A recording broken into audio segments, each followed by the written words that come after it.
The U.S. State Department announces its report on human trafficking and enslavement worldwide every year with great fanfare. It really is one of the best means that we have as individuals to speak up for adults and children who lack any effective platform whatsoever. But this year's report is under fire, with some experts saying the political team at the U.S. State Department watered the report down, smoothing over the horrific records of diplomatically important nations.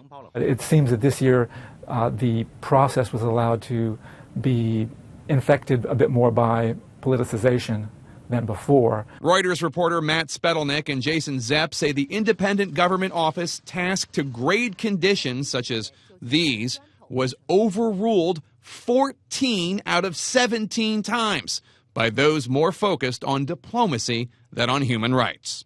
The very powerful regional bureaus at state with input from embassies that want to maintain good relations. China, Cuba, India, Malaysia, and Mexico were among the nations whose status was disputed this year due to economic and political interests, Reuters alleges. Cuba moving up from the worst level just in time for the U.S. to reestablish diplomatic ties there. It was only last year when the State Department said Cuba, quote, does not fully comply with the minimum standards for the elimination of trafficking and is not making significant efforts to do so. What changed? Well, some say not trafficking, but rather the Obama administration's diplomatic goal. Secretary believes that the best way to deal with those kinds of concerns is to engage rather than to be estranged from the government down there in Cuba. Mark P. Lagon is a former ambassador at large for the office responsible for the annual report. There's an argument from people in the State Department or ambassadors in the field that we have other interests, or we ought to understand the bigger picture. And so there's some howlers in this year's report that just don't make sense. Malaysia is among the most controversial. Deplorable migrant conditions remain there, including recently uncovered mass graves.